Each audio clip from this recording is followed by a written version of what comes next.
तो अब बात करते हैं constitutional and non constitutional bodies की, कि नॉन कॉन्स्टिट्यूशनल बॉडीज से और कॉन्स्टिट्यूशनल बॉडीज से कितने क्वेश्चंस आए हैं भाई प्रीवियस ईयर क्वेश्चन में 2011 से लेकर 2022 तक पॉलिटी के अंदर प्रीलिम्स में।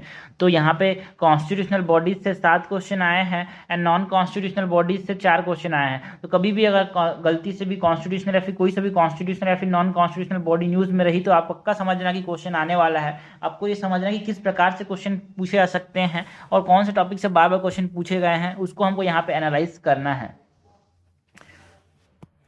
तो हमारे पास कॉन्स्टिट्यूशनल बॉडी से टोटल कितने क्वेश्चन आए हैं भाई? 7 क्वेश्चन आए हैं और नॉन कॉन्स्टिट्यूशनल बॉडी से 4 क्वेश्चन आए हैं। तो देखते हैं यहाँ पे क्वेश्चन नंबर 150 है, मतलब 2022 में ये क्वेश्चन आया था।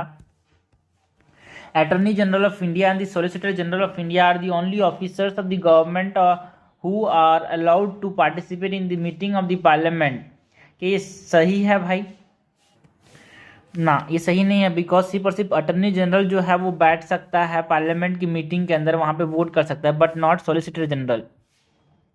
According to the Constitution of India the Attorney General of India submit his resignation when the government which appointed his resign. ना भाई, the term of the office जो होता है अटॉर्नी जनरल का वो फिक्स नहीं होता है ना। तो ऐसा नहीं है कि जब गवर्नमेंट रिजाइन कर रहा है तो इसको भी रिजाइन करना पड़ता है। It hold the office during the pleasure of the president.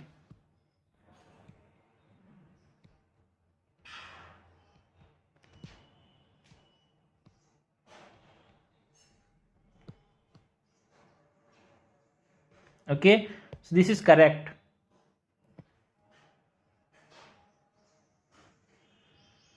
Sorry, this is incorrect यार। तो करेक्ट हमसे पूछा गया, कट जाएगा इन आइदर 1 नॉट 2, तो 150 का आंसर क्या जाएगा? डी। 151 नंबर क्वेश्चन है, which of the following is are among the noticeable feature of the recommendation of the 13th finance commission. तो देखो फाइनेंस कमीशन इंपॉर्टेंट है। जिस समय भी, जैसे कि अभी तो 15th फाइनेंस कमीशन चल रहा था, तो जिस समय कभी भी न्यूज़ रहे तो फाइनेंस कमीशन के बारे में, उसके बारे में हमेशा ध्यान रखना, क्योंकि ये पूछा यूपीएससी ने पूछा गया है। 15th फाइनेंस कमीशन पे भी पूछा गया है, फाइनेंस कमीशन पे भी पूछा गया है, 13th फाइनेंस कमीशन पे भी पूछा गया है। तो ये समझ लेना कि ये इंपॉर्टेंट टॉपिक है। तो recommendation of the 13th finance commission के बारे में हमसे बताना है कि इनमें से कौन कौन से रिकमेंडेशंस हैं यार 13th फाइनेंस कमीशन के। तो डिज़ाइन अभी तो याद नहीं होगा किसी को, बट उस समय जो था वो न्यूज़ में था, जिस समय तो जरूरी था। ठीक है, so design for the goods and service tax and a compensation package link to adherence to the propose design. क्या ये स्टेटमेंट सही है? बिल्कुल सही बात है ना। ग्रैंड बार्गिन कहा गया था कि 13 जो फाइनेंस कमीशन था वो केलकर जी के अंदर चेयरमैनशिप के अंदर बना था, और 2007 में बना था यार। ठीक है, और यहाँ पे ना जीएसटी को इंट्रोड्यूस करने की बात की जा रही थी, जो लॉस होगा उसको हम क्या करेंगे, एक पैकेज देके उसको ठीक करेंगे, ऐसा बोल रहे थे ये। A design for the creation of lakhs of job in the next 10 year in consonance with India's demographic dividend. क्या यहाँ पे जॉब क्रिएट करने की कोई बात हुई थी? ना भाई, जो फाइनेंस कमीशन में जॉब क्रिएट होने की कोई बात नहीं हुई थी। सो ये इनकरेक्ट हो जाएगा। Devolution of specified share of central tax to the local bodies as grant. ये गलत बात है भाई। सेंट्रल टैक्सेस जो है वो लोकल बॉडीज को नहीं मिलते। यहाँ पे जो स्टेट के जो ग्रांट्स हैं, स्टेट पैसे देती है लोकल बॉडीज को। तो करेक्ट हमसे पूछा गया, करेक्ट जाएगा ए ओनली 1। क्वेश्चन 152 है, with reference to Finance Commission of India consider the following statement. फिर से क्वेश्चन पूछा गया है भाई हमको किसके बारे में? Finance commission. तो आपको समझना चाहिए finance commission is constitutional body, and ये constitutional body because it is comes under article 280 of the Indian constitution. ठीक है, तो ये कॉन्स्टिट्यूशनल बॉडी है, ये तो पता ही होना चाहिए अपने को। एंड इसके बारे में हमसे क्या पूछा गया है? करेक्ट पूछा गया है, 2011 में ये क्वेश्चन आया था। It encourage the inflow of foreign capital for the infrastructure development. गलत बात है। ये फैसिलिटेट करता है proper distribution of finance among the public sector undertakings. क्या ये स्टेटमेंट सही है भाई? ना, है ना। ये क्या करता है? फाइनेंशियल डिवोल्यूशन करता है। जो टैक्सेस कलेक्ट करता है उसको सेंट्रल, स्टेट और बाकी सब चीज़ों में डिवाइड करता है। ये ट्रांसपेरेंसी लाता है क्या? नहीं। तो यहाँ पे कोई सा भी सही नहीं है इसके बारे में। क्वेश्चन नंबर 153 है, in India other than ensuring that public fund are used efficiently and for intended purpose, what is the importance of public office of the comptroller and auditor general of, ठीक है ना, what is the importance of the office of CAG। हमसे क्या पूछा गया है? 2012 के अंदर क्वेश्चन आया था, हमको क्या पूछा गया? Importance of the office of the CAG, जो comptroller and auditor general of India है, जो कि एक कॉन्स्टिट्यूशनल बॉडी है, उसके बारे में हमसे पूछा गया है, इसका इम्पोर्टेंस क्या है यार। CAG exercises exchequer control on behalf of the parliament when the president of India declares a national emergency। जब पार्लियामेंट जो है वो नेशनल इमरजेंसी डिक्लेयर कर देता है या फिर फाइनेंशियल इमरजेंसी डिक्लेयर कर देता है, तो CAG जो है वो एक्सचेकर बन जाता है क्या पार्लियामेंट के बिहाफ में। ये गलत है भाई, बिकॉज CAG जो है वो एक्सचेकर कंट्रोल नहीं करता। किसी भी स्टेट को बोलेगा कौन, पार्लियामेंट बोलेगा किसी भी स्टेट को कि हाँ आप एक काम करो, आप एक्सचेकर कंट्रोल का काम करो during financial emergency, not by CAG। CAG reports on the execution of project or program by the ministries are discussed by the public account committee। जो CAG है उसका जो रिपोर्ट है एग्जीक्यूशन ऑफ प्रोजेक्ट और programme by the ministries को discuss कौन करता है, पब्लिक अकाउंट कमेटी डिस्कस करता है। बिल्कुल सही है, CAG से जो रिपोर्ट है वो कहाँ आता है, पब्लिक अकाउंट कमेटी में जाता है। वो भी बहुत इंपॉर्टेंट है यार, public account committee for UPSC, it is very important ना। कितने मेंबर्स हैं, कैसे अपॉइंटमेंट कैसे हटाना, ये सब देखना पड़ेगा। 25 मेंबर्स होते हैं यहाँ पे, ठीक है। So 22 members, 7 from the Rajya Sabha, 7 from the Rajya Sabha and 15 from the Lok Sabha. Question number 3 है, information from CAG reports can be used by investigating agencies to press charges against those who have violated the law while managing public finance, है ना। Information जो है CAG का report का can be used by investigating agencies to press charges against those who have violated the law. बिल्कुल सही याद है, जिसने पैसा का घपला किया है ना, उस पर कार्रवाई की जा सकती है CAG के रिपोर्ट के ऊपर। बिल्कुल सही बात है यार।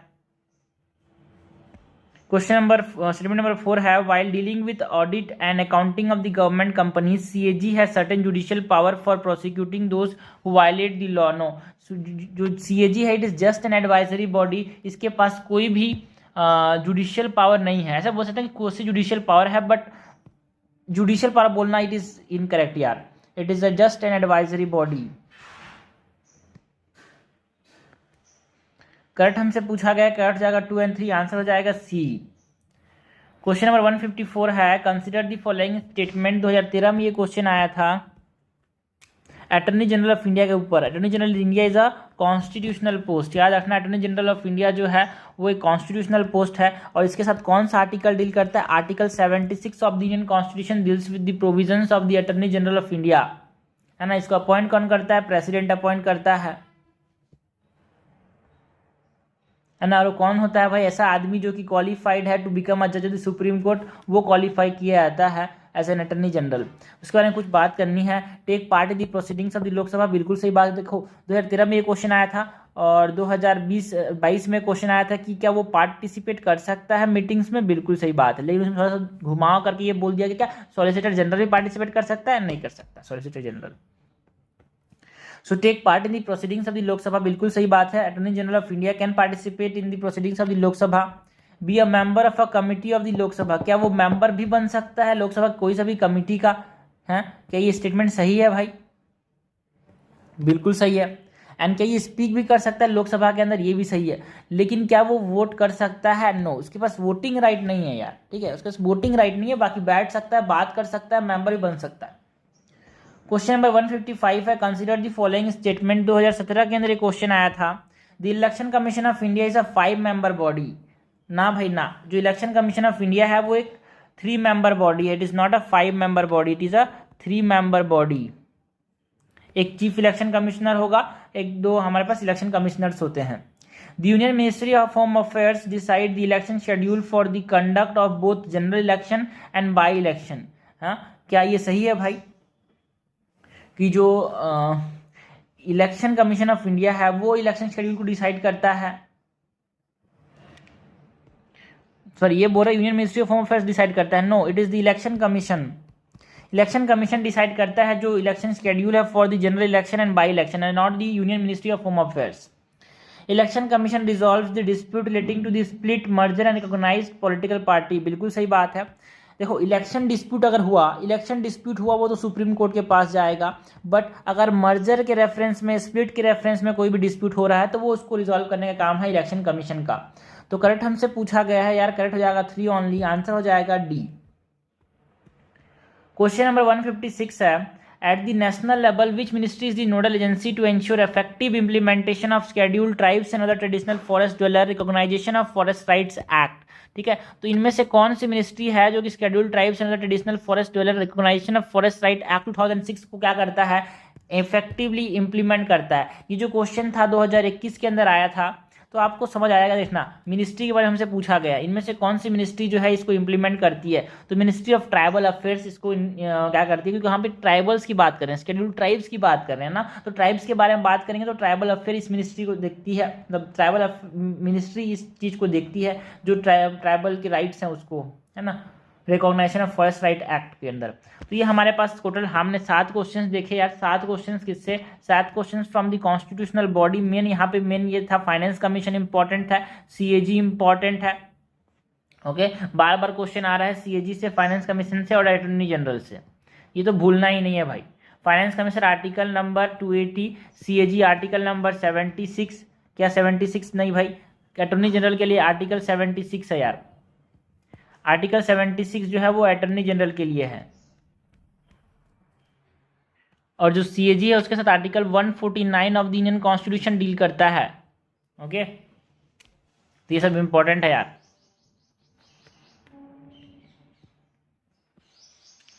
अब देखते हैं जो 4 क्वेश्चन नॉन कॉन्स्टिट्यूशनल बॉडीज से आए थे उसको। क्वेश्चन नंबर 157 क्या है, कंसिडर द फॉलोइंग स्टेटमेंट। 2013 में क्वेश्चन आया था, the national development council is an organ of the planning commission. जो नेशनल डेवलपमेंट काउंसिल है वो प्लानिंग कमीशन का एक ऑर्गन है क्या? हाँ, नेशनल डेवलपमेंट काउंसिल जो है वो प्लानिंग कमीशन का एक ऑर्गन है क्या? कि ये स्टेटमेंट सही है? देखो भाई, जो नेशनल प्लानिंग कमीशन है ना, वो बिल्कुल एक ऑर्गन है हमारे पास प्लानिंग कमीशन का। जो नेशनल डेवलपमेंट काउंसिल है एनडीसी जो है वो हमारे पास एक प्लानिंग कमीशन का एक ऑर्गन है।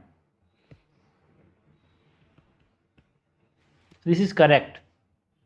एंड जो एनडीसी है एक एडवाइजरी बॉडी है यार। ये क्या है? एक एडवाइजरी बॉडी है जो कि प्लानिंग कमीशन को एडवाइस करता है ना। और इसमें सारे के सारे नेशनल डेवलपमेंट काउंसिल में सारे के सारे चीफ मिनिस्टर्स होते हैं एंड यूनियन मिनिस्टर्स होते हैं।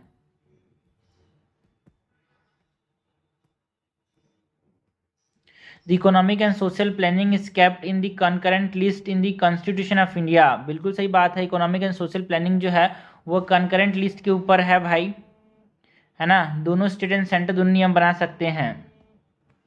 Okay, the Constitution of India prescribe that panchayat should be assign the task of preparation of plan for economic development and justice. जो कॉन्स्टिट्यूशन ऑफ इंडिया है वो प्रिस्क्राइब करता है क्या कि पंचायत क्या करेंगे भाई? प्रिपरेशन करेंगे प्लान का for development, economic development and social justice. बिल्कुल सही है। 73rd कॉन्स्टिट्यूशनल अमेंडमेंट एक्ट से क्या आया था? हमारे पास पंचायत लाए गए थे और यही बोलते हैं पंचायत, कॉन्स्टिट्यूशन ने बोला है ऐसा। तो करेक्ट हमसे पूछा गया है, करेक्ट हो जाएगा तीनों के तीनों यहाँ पे करेक्ट हो जाएंगे भाई। तो आंसर क्या हो जाएगा यहाँ पे? डी। एक चीज़ और है यार, यहाँ पे देखो, प्लानिंग नेशनल डेवलपमेंट काउंसिल आज 2013 में क्वेश्चन आया था तो उस समय उसका पार्ट था, बट आज नेशनल डेवलपमेंट काउंसिल को हटा दिया गया है।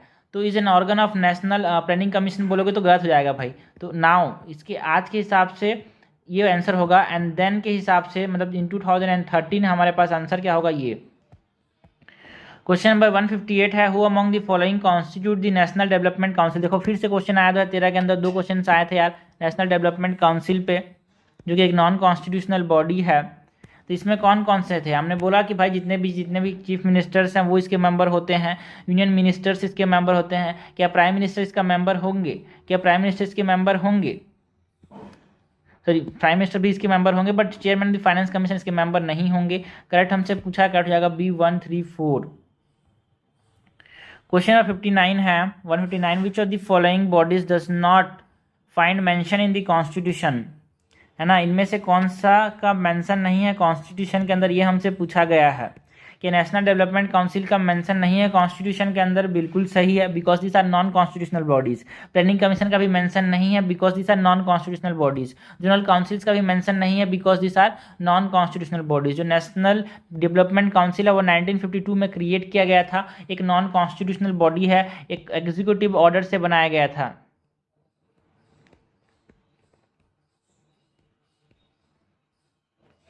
प्लानिंग कमीशन ऑफ इंडिया जो है एक रेजोल्यूशन से बनाया गया था। ये क्या है, हमारे पास नॉन कॉन्स्टिट्यूशनल बॉडी है। और जोनल काउंसिल्स जो थे वो स्टेट रिऑर्गेनाइजेशन एक्ट के थ्रू बनाया गया था 1956 में। So it is a statutory body, it is created by a law, it is not a constitutional body.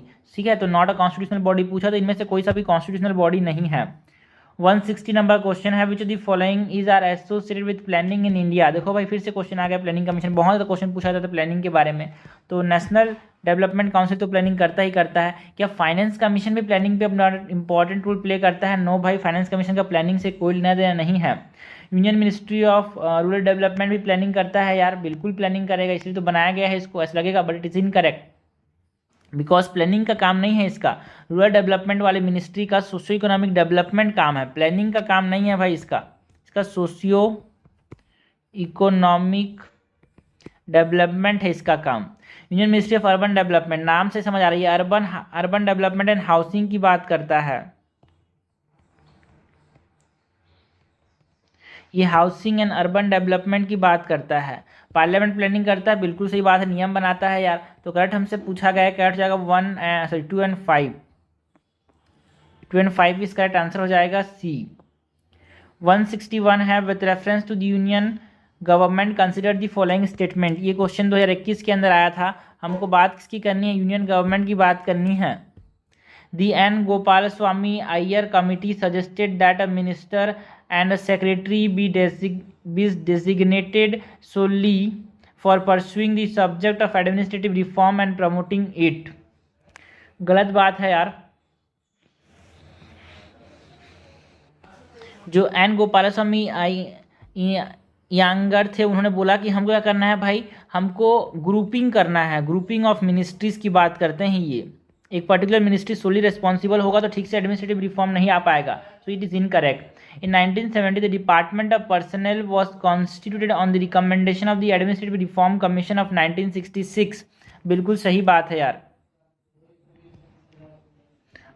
And this was placed in the prime minister charge, which of the following is correct. तो correct हमारे पास भी हो जाएगा 2 only. तो ये हमारे पास constitutional and non constitutional bodies से क्वेश्चन हो गए।